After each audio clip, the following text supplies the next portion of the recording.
Hi ടിസീസ് വ്ളോഗിലേക്ക് എല്ലാവർക്കും സ്വാഗതം. മാംഗോ വെച്ചൊരു ഫലൂഡ ഉണ്ടാക്കുകയാണ്, മാംഗോ ഫലൂഡ. അപ്പോൾ ഞാൻ കുറച്ച് മാങ്ങ പഴുത്തത് അരിഞ്ഞു വെച്ചു, കുറച്ച് മറ്റേ സേമിയ ഷുഗർ ഇട്ട് വേവിച്ച് വെച്ചു, മാംഗോ ഐസ്ക്രീം വാങ്ങിച്ചു വെച്ചു, കസ്കസ് ഉണ്ട്, പിന്നെ പാലും മാംഗോ കൂടി അരച്ച് വെച്ചതാണിത്. ഇത് നമുക്ക് ഇതിന് പകരം നമുക്ക് കസ്റ്റേർഡ് കുറുക്കിയെടുക്കാം. എൻ്റെ കസ്റ്റേർഡ് ഇല്ലാത്തതുകൊണ്ട് അതിങ്ങനെ ചെയ്തേ. പിന്നെ കുറച്ച് നട്ട്സും ബദാമും അങ്ങനെ ഒന്ന് പൊടിച്ചു വെച്ചിട്ടുണ്ട്. നമുക്ക് ഈ ഗ്ലാസ് ഞാനൊന്ന് മിക്സഡ് ഫ്രൂട്ട് ജാം വെച്ചൊന്ന് ഇത് ചെയ്തു. അതിൽ ആദ്യം കുറച്ച് മാങ്ങ അരിഞ്ഞതിട്ടു. നമുക്ക് മാങ്ങയൊക്കെ എത്ര വേണമെങ്കിലും ഇടാം കേട്ടോ. ഇതിലേക്ക് ഞാൻ കുറച്ച് കസ്കസ് ആദ്യം ഇടാണ്. സേമിയ കുറച്ച് ഞാൻ പൗഡർ അല്ല, അതായത് നീളത്തിലുള്ള ടൈപ്പ് സേമിയ ഞാൻ ഷുഗർ ഇട്ട് വേവിച്ചാണ്, അത് കുറച്ച് ചേർത്ത് കൊടുക്കുക. ഇതിലേക്ക് കുറച്ച് നട്ട്സ് ഇട്ട് കൊടുക്കാണ്.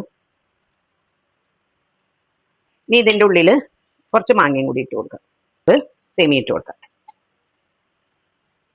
ഇനി നമുക്ക് ഈ പാലും മാംഗോ കൂടി അടിച്ചത് കുറച്ച് ഒഴിച്ചു കൊടുക്കാം.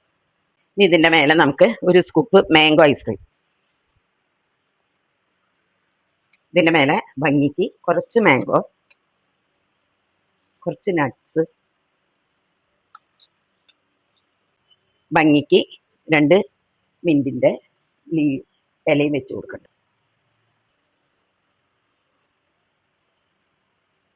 അങ്ങനെ നല്ല മാംഗോ ഫലൂഡ റെഡിയായി. എല്ലാവരും ഇത് ഉണ്ടാക്കി നോക്കിയിട്ട് ഇതിൻ്റെ ഫീഡ്ബാക്ക് അറിയിക്കുക. അതോടൊപ്പം എല്ലാ വീഡിയോസും എല്ലാവരും ഫോളോ ചെയ്യുക, ലൈക്ക് ചെയ്യുക, ഷെയർ ചെയ്യുക. Thank you.